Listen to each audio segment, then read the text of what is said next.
We are going to get organized around that center, standing and using a chair, and we're going to explore our cat-cow, our curves and arches, and any other way our spine moves, and then moving into our bird dog, and maybe we'll even add a little twist into that.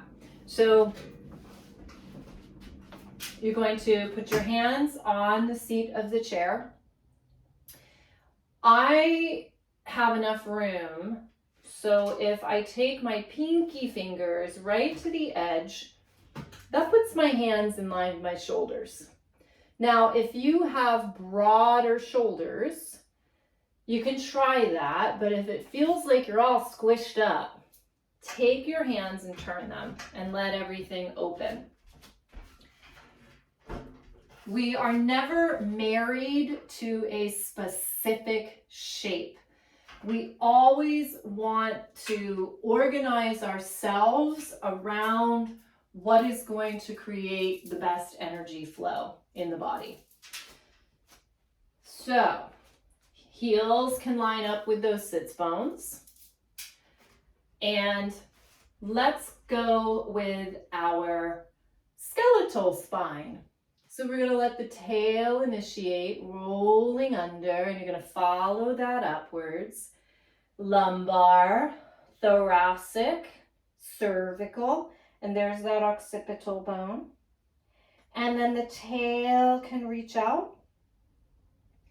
You're moving up through the sacrum, through the lumbar, through the thoracic, through the cervical, all the way up to that occipital bone. And then you're going to see if your occipital bone can find its little buddy, that sacrum.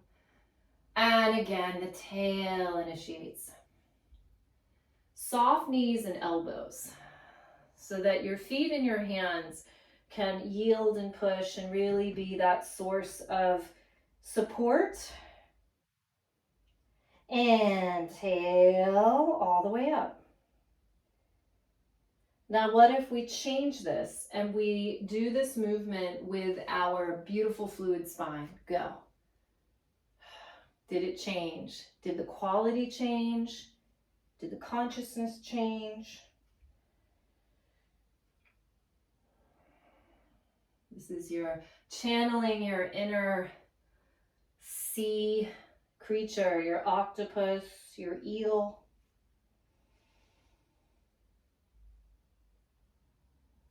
Check in that your hips are right over your feet. So just a little push of the hands can usually solve that.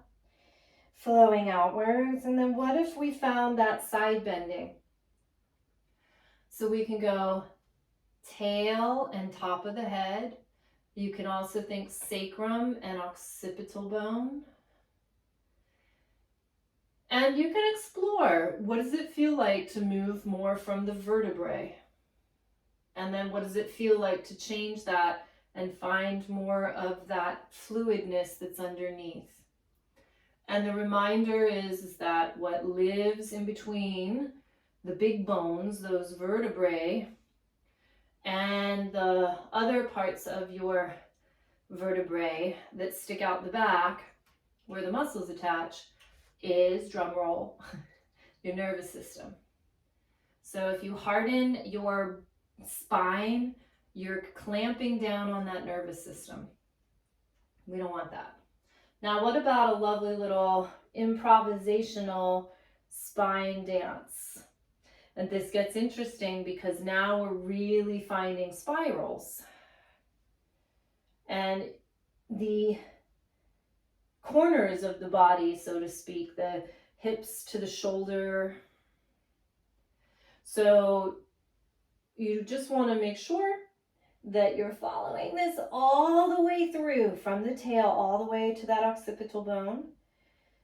And you can do that from the tail up. You can do that from the head down. You can also explore from the middle, traveling out to the edges, or the edges to the middle. So just completing the flow of the spine in this little spinal dance.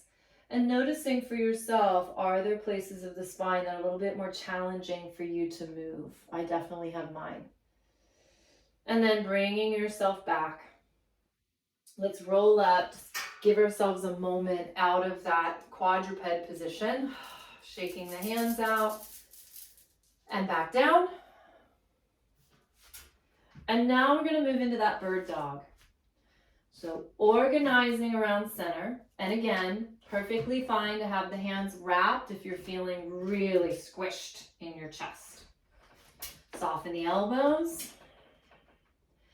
And you have your hips right over your feet, your ankles. And let's slide that right leg back. Now you could keep the leg low here. It's like a little prep to lift. And if you're ready, lift. And where's your tail?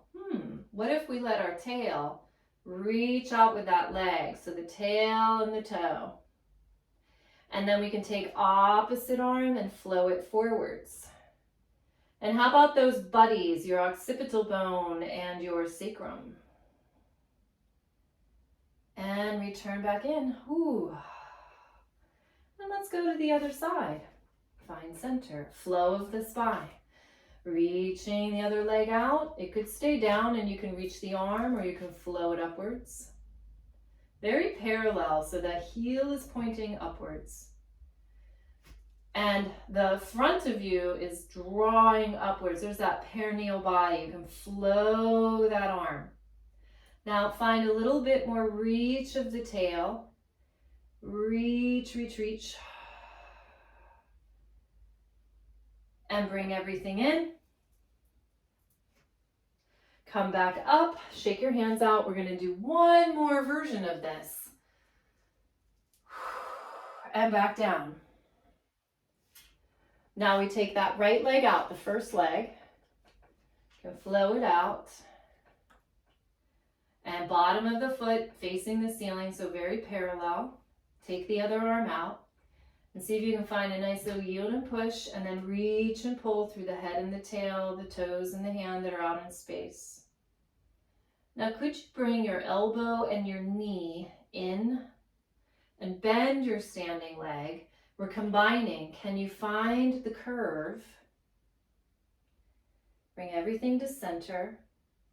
And then just out. Don't go into the arch. Just a beautiful long spine.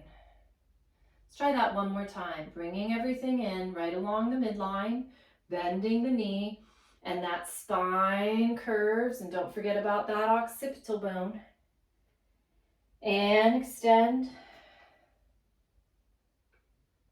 And return. Wow. Let's do that on the other side. Other leg out. Spiral it inward so it's nice and parallel. Reach the arm. Find the reach.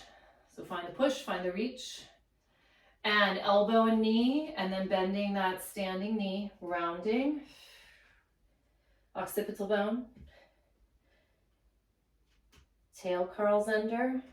Extend back out. And one more time. So here's a beautiful example of condensing. We're drawing inwards. It's like we're creating energy. And that energy is like how we go, wah, back out. And return in. Roll up. Shake everything out. And then I want you to just have a seat on the chair. And just to relax the back, just take the legs wide and flex forwards. If this doesn't feel good, don't do it. Just relax in the chair. Take a nice breath in along your center. And exhale. And roll up.